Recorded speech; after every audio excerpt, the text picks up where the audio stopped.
Okay, so got it. Okay. All right. So thank you all for joining this morning. We have some new people here, so I'm pretty excited about that. And so I think Ashley, you've come before, haven't you? Yes, I have. That's what I thought. And Sam, you've been around on lots of different committees, this one and the technology committee with me. So thank you for coming today. And Misty, this is your first meeting? It sure is. Excellent, thank you. Misty is a supervisor in Douglas County. Morning. And then, hey, Letitia. Hey, how are you? Good, how are you? Good. Good, and Jody. Yes, I'm here. All right, great. Okay, so thank you all for joining. And our meeting this month, really, I wanted to just start some brainstorming. We're going to be meeting in November. The meeting has been moved from Jekyll to Macon. I don't know if you all got that email yesterday. I think it came out, I got it last night.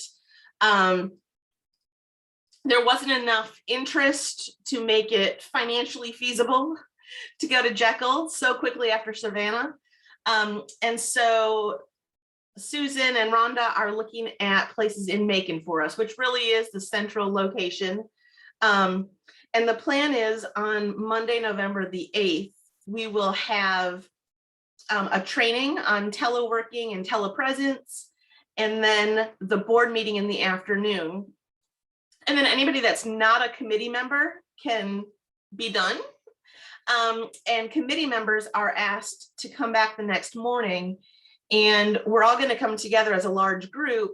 And Susan's going to share a little bit about kind of what the focus for the next year is going to be for GPHSA, and then ask the committees to get together and really start planning and come up with a good plan for 2022. So I'm really excited about that. I'm excited to get some good plans in the works. We have had a really good year as far as new members. We have added quite a few. And going into, let's see, shareholders. Rhonda just sent. So like when they do like the meets and greets and stuff like that with the shareholders. Somebody's not muted. Hold on. First one to be invited. So if I don't go, then that means yeah, somebody else can take my slot. But oh, somebody's not muted.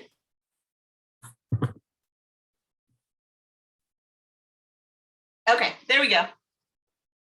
All right.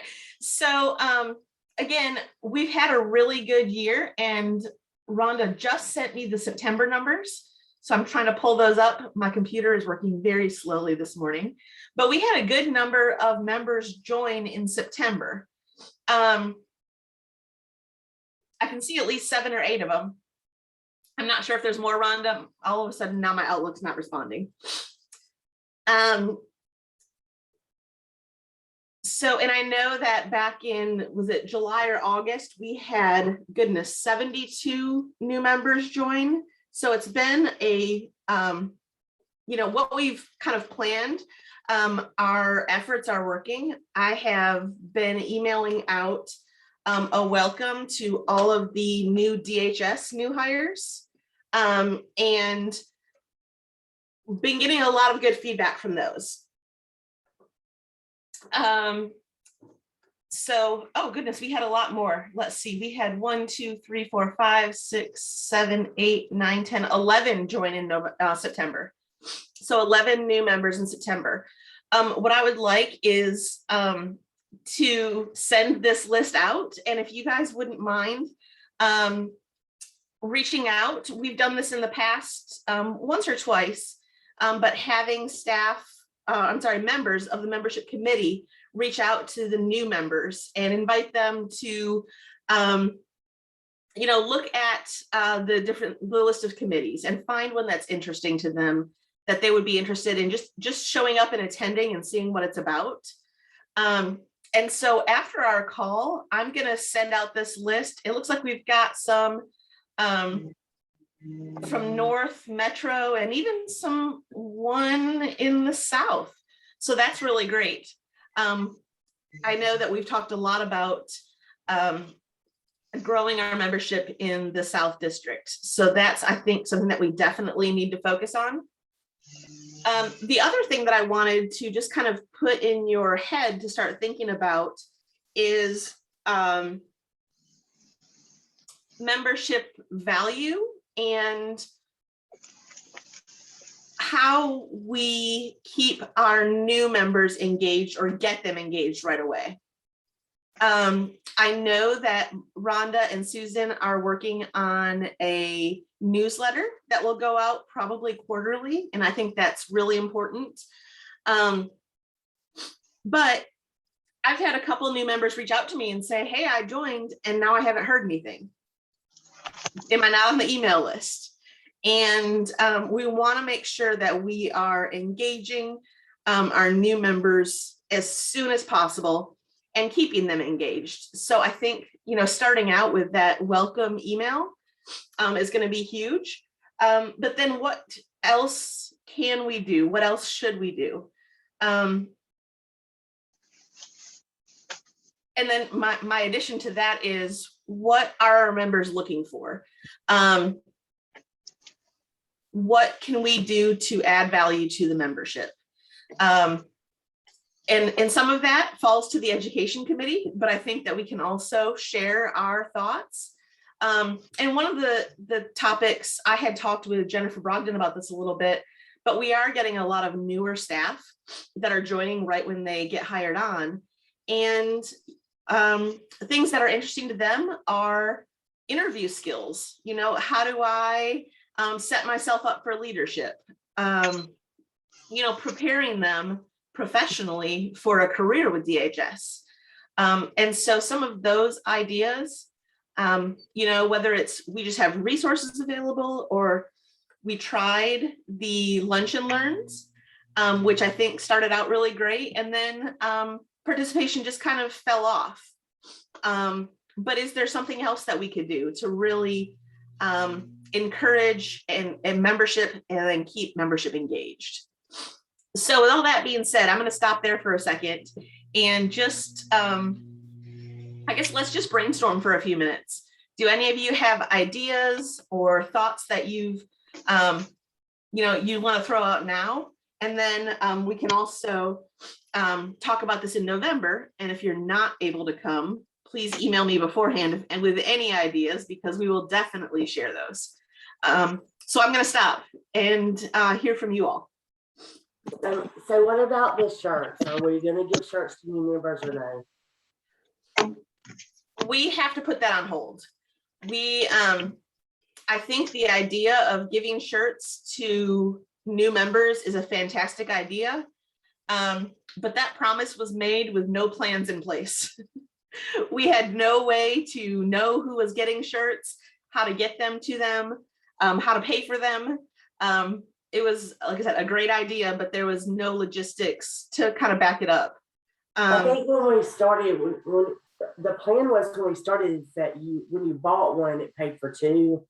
And that way, that's where we freed up the money for the shirts for the new staff. So I think that was the original plan. I don't know what happened with the plans from there. But I think the plan is we got a lot more new members than people that actually bought our t-shirt.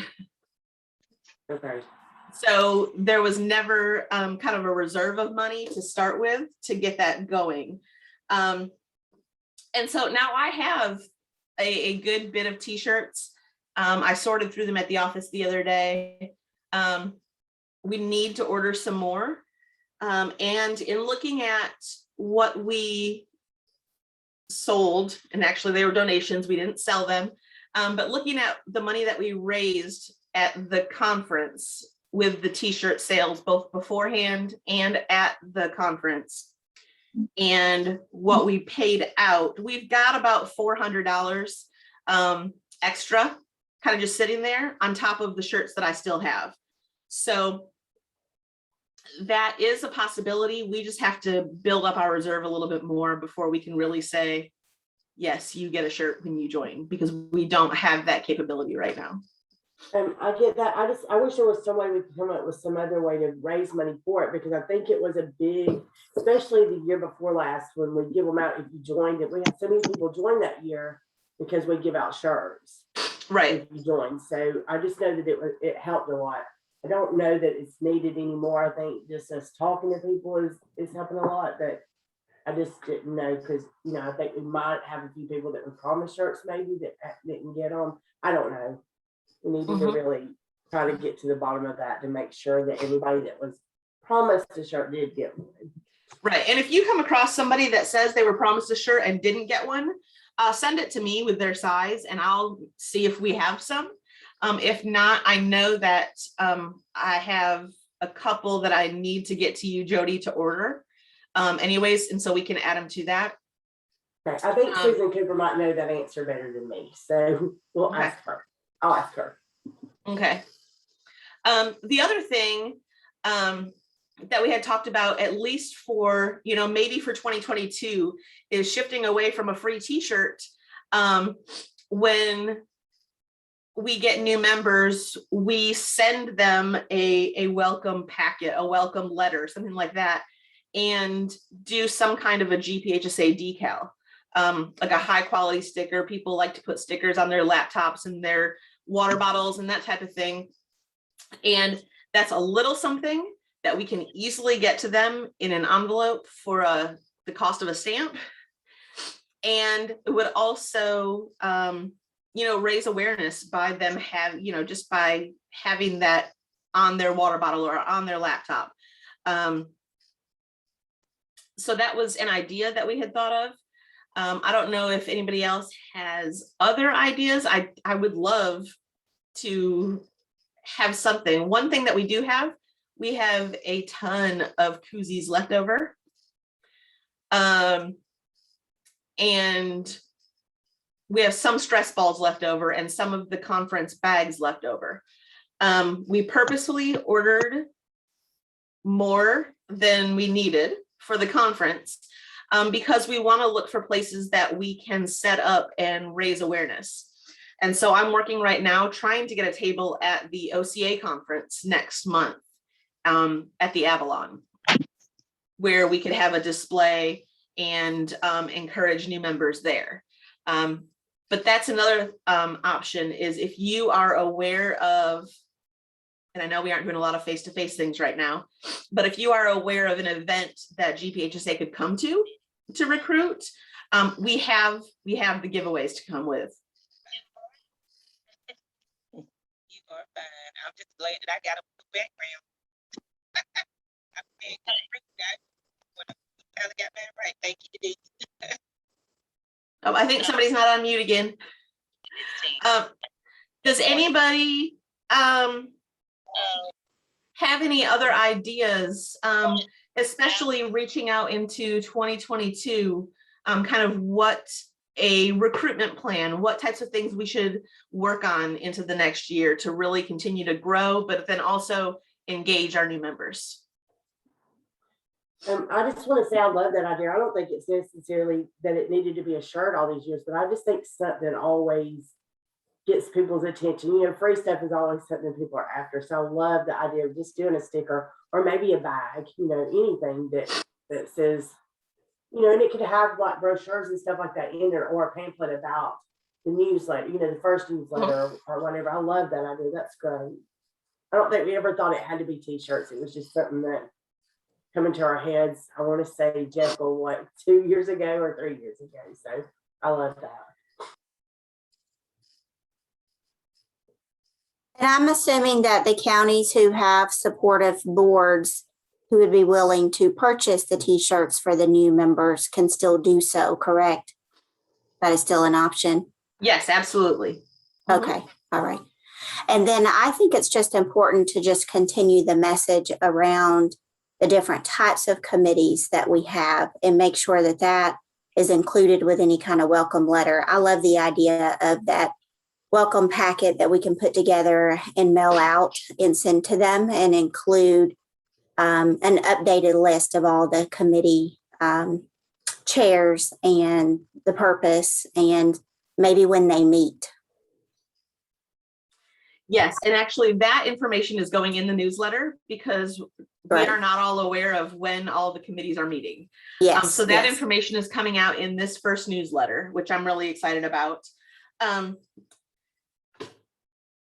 I've kind of struggled going back and forth between a welcome packet because things go out of date so quickly, you know?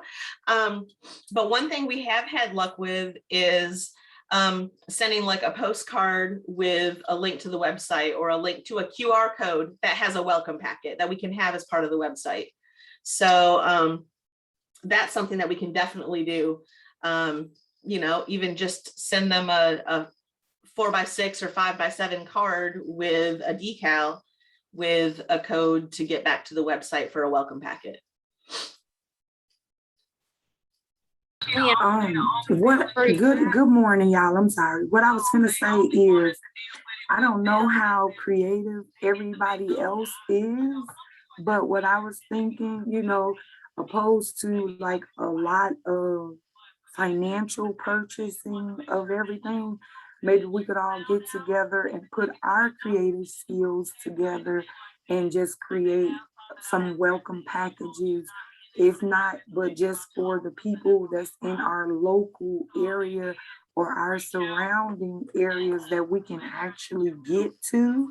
So let's say Region 4, we could, and I'm just speaking for myself, so that's why I say I don't know how creative everybody else is, but I am one that I like making lotions and soaps and, you know, jewelries and things of that nature. So if we just kind of like compile together the things that we actually know how to do and that we actually have on hand, we can create some different things to provide as a welcome package to our people, our newcomers. If that's an idea.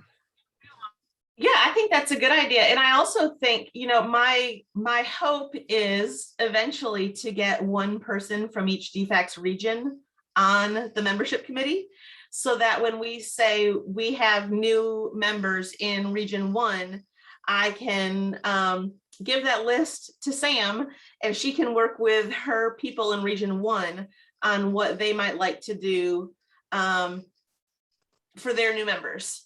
And that, I think, is also a way to kind of increase your GPHSA involvement within your own region. So I like that idea. And I think we can, you know, maybe start small and work up to that. Okay. Thank you. Ashley, do you have something? Yeah, to answer your question related to kind of a plan, a recruitment plan for the next year, I really think it's important that we get in front of people. And with people having so many virtual meetings, I think we try to reach out to each regional director and ask, is there a meeting that they have with their county directors that we could have someone from the membership committee attend that meeting, refer to the website. There's so much, you know, you've done so much work on that. Everything you really need to know is on the website, just to encourage enrollment. I think we're trying to do two things: encourage enrollment and participation. But we definitely need to encourage our enrollment increase in South District. You've talked about that before. So I really think if we reached out to Ms. Denard, she could put us on a meeting with her regional directors, and then extend that invitation to their individual regions. Another suggestion, and y'all may have already done this, and this is, I'm going to suggest it for somebody else to do, Angie and Susan Boatwright maybe, but I'm hopeful that if y'all haven't had an opportunity, that you, that we request an opportunity to meet with Commissioner Brose, our GPHSA executive leadership, meeting with her and her executive leadership. Let's make sure she knows what GPHSA is, and that she is aware and what suggestions she may have to support and use DHS resources from communications, or, you know, whatever else that's not coming to my mind. But I think that that would be a good strategy for us to explore in the coming year.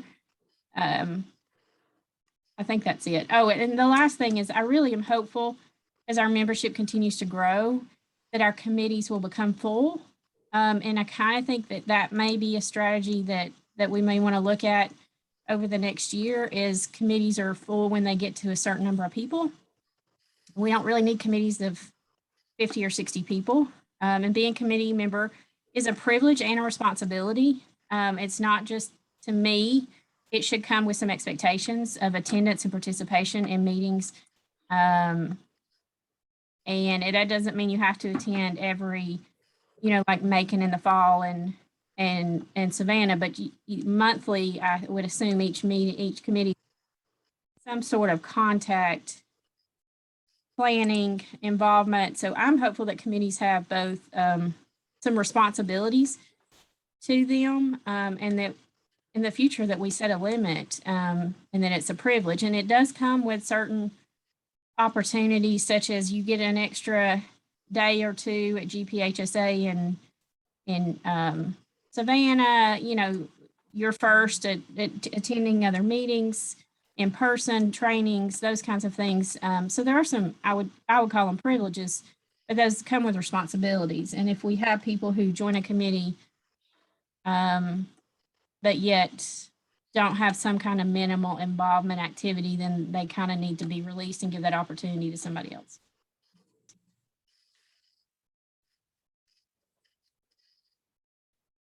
I agree. And lots of good points I wrote down, Ashley. So thank you for that. I do agree about the getting in front of each region, starting with the district directors. Not too long ago, I joined the Friday morning OFI leadership statewide call. And so I think that had a big impact on that month where we had 72 new members. I do think that definitely helped. The other thing that I was going to add, I've kind of been working on really just talking points of what to talk about when we get in front of groups, because I think we've talked for several years with the same message that we are education and we are advocacy and we are networking. But we've been saying that for a very long time. And I'm trying to figure out how to kind of update that message. And one of the things I noticed is that I read through several exit interviews of staff that were leaving the agency and why they were leaving or what comments they had. And a lot of the comments are about pay and about workload, regardless if your services, OFI, but just on the DFAC side, pay and workload are big reasons why people are leaving. And in talking with some of our current staff, they had no idea that those are two things that GPHSA can actually have an impact on. Those are things that we can advocate for. And the larger our membership is, the more likely that we'll see benefits in those areas. And so I think we kind of need to take a step back and look at what do our members need and what do our members want? And is that something that GPHSA can provide?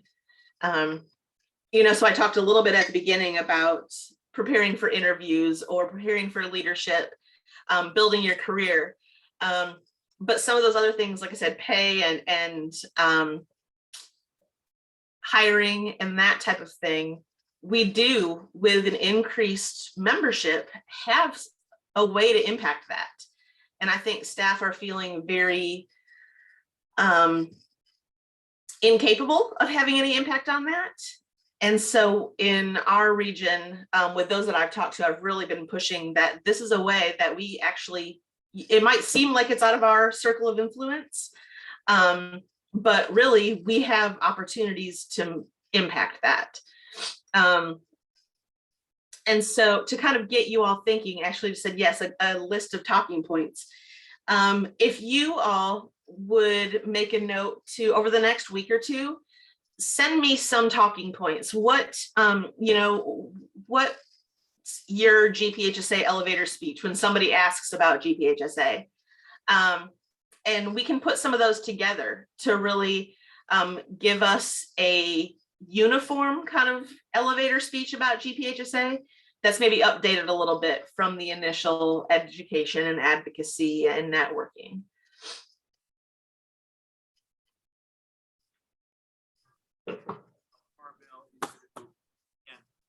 Hey, Lynn, this is Angie. Susan and I had talked about meeting with her, and I think just with the conference, and then, you know, she was trying to, her and I were also talking to Mary and John, just making sure that how we could work out the fall conference. That kind of just left our focus for a second. But hearing Ashley talk about that, I sent Susan Boatwright an email and just said, hey, we need to get together to find a time to talk to the director.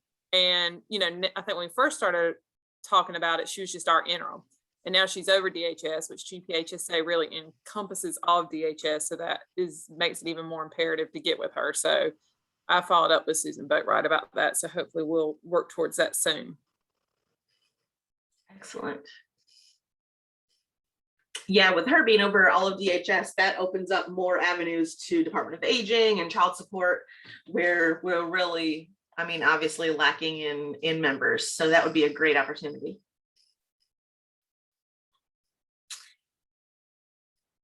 Anybody else? Any light bulbs that have gone off while we're talking?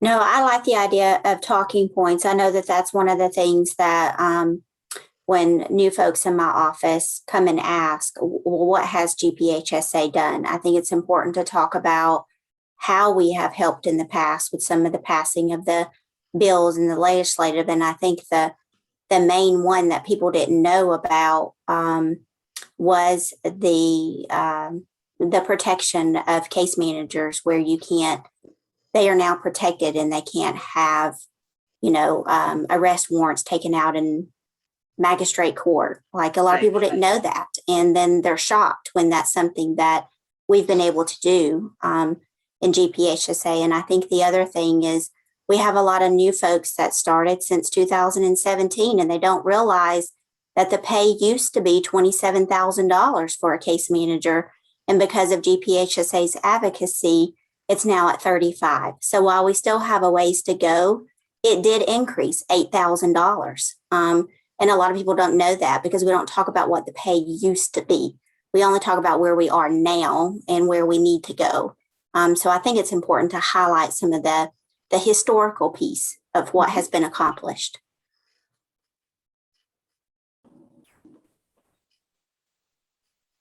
Good morning, Lynn. Hey. I wanted to ask if we have anything that happens at the onboarding level. I wonder, if it's just a flyer, a one-pager, something that's given to folks, day one when they're starting with us. And I really want to push kind of forward that this is the only, not the only, but this is one of the places where by mere mention of your title, you are able to be a part of a professional organization. And so I'd love to see us, for recruitment purposes, be able to have that message at the onboarding level and letting folks know, what a privilege it is to work for us, and kind of offsetting, what Letitia said about pay. Where there's not pay, we have all of these other awesome benefits, and GPHSA being one of those. And then also it gives you the opportunity to go ahead and get that fee from them day one while they're onboarding. You can have that process embedded into their, being received from their pay. I don't know, just a thought. And I know we've had some success in individual regions adding that to like the first day onboarding. And then we have some pushback from some HR people that say, no, we don't push it because it's not part of DHS. And, but I think at a minimum, we should be able to include a flyer or something in their first day paperwork. Absolutely. And if not at the DHS level, they're onboarding when they get to the county seat,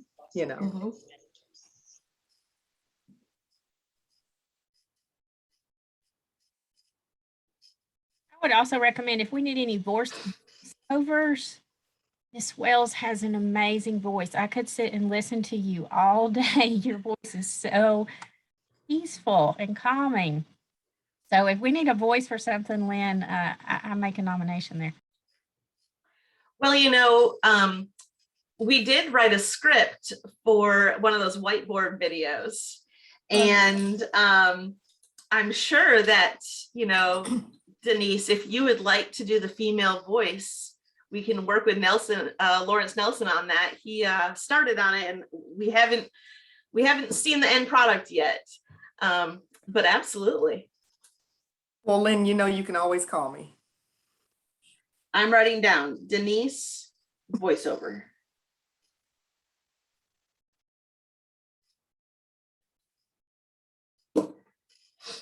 Great ideas. Anybody else?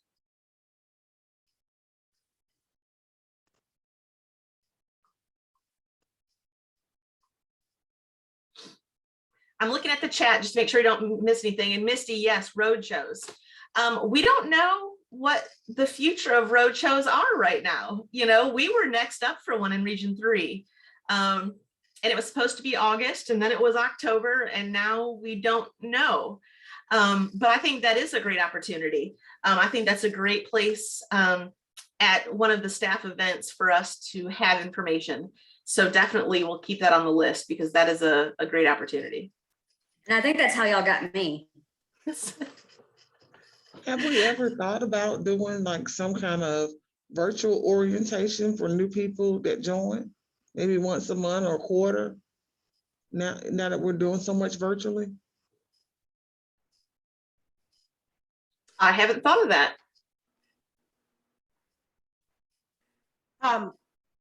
If I can make one comment, I heard y'all talking about this is Rhonda, by the way, heard you talking about the road shows. Susan is actually deep in conversation and making plans for GPHSA to partner somewhat with the road show. So we will have a presence there. Hopefully we'll have some members, maybe, someone from membership, but there definitely is plans and plans are being made now for us to be part of those road shows.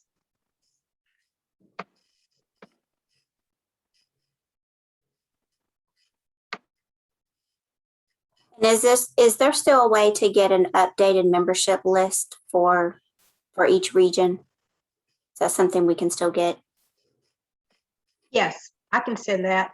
The problem sometimes is people don't put their counties, and we sort of have to hunt folks down and see where they are. So, but yes, we can definitely get updated list from regions. And we're also in the process of working with our IT person to just revamp the way people join, to revamp our database so that we'll be able to, it'll be more of a self-maintained type thing. And we can do away with this spreadsheet. And I think it will be better. People will be able to go into their profile, make changes about their counties, what they're doing, even their position. And if we need to pull reports, they'll be more accessible and more accurate for us. So, but yes, in answer to your question, we can still pull reports per region. And we just send those requests to you, Rhonda? Yes. Mm-hmm. Okay, thank you. And so, Rhonda, are you working with Daniel on those? I am working with Daniel. Okay. I have sent a request of sort of what we're looking. I'm hoping to have a proposal for the board meeting in November. Okay. Yeah, he's working. We gave him another association that I contract with, has a real good thing that they're using, and it's just would make it much easier for us. It would be more professional, that type thing. And it also, when people join, it automatically sends them an acknowledgement. Thank you. This is what we, something like that. So that would help with what you guys were talking about too. Yeah, that would be great. Yeah, I think that would be good.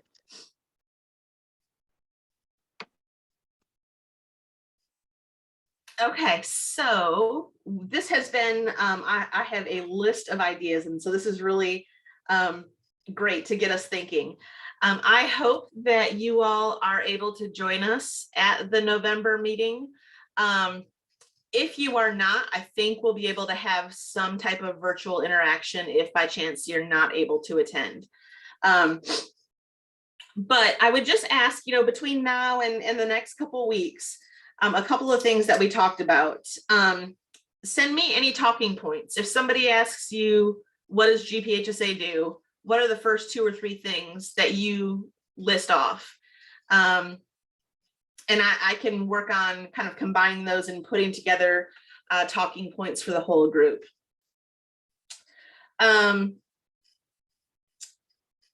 The other, well, I have a couple other, but they all kind of fall into the same thing.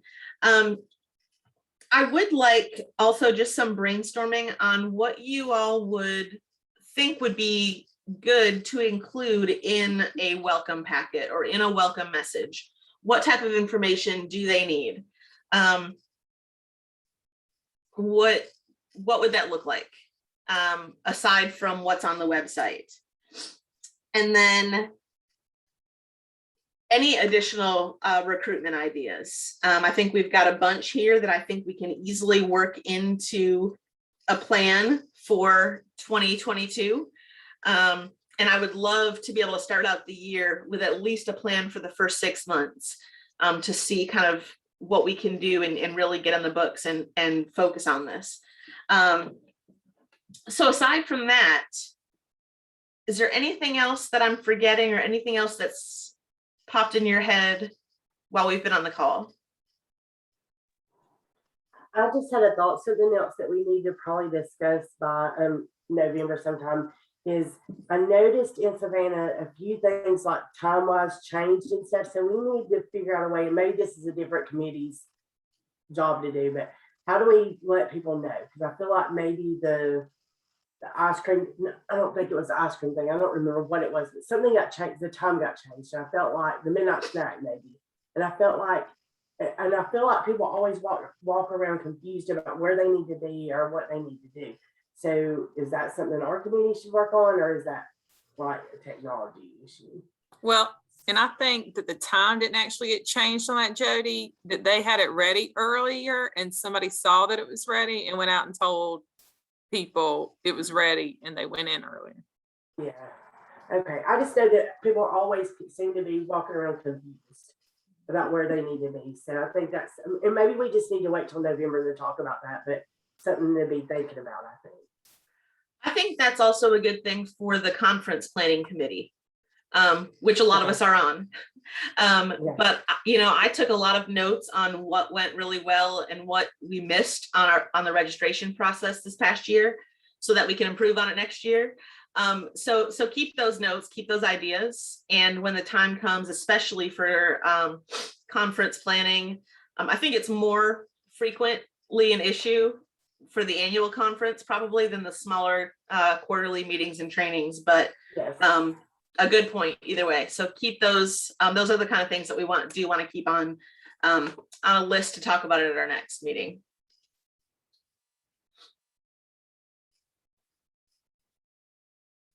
Sorry, you said popped in your head and it popped in my head. So. Absolutely. No, that's good. Okay, well, I am going to follow up with all of our committee members with the list of new members that joined in September from across the state, and just ask some of you to reach out, invite them to attend a committee meeting. I can even share a sample of an email that I've sent to new members. But I think it would be great if we could have somebody reach out and just at least make contact with the new members from September, to at least get us going there. So I'll send that out here shortly.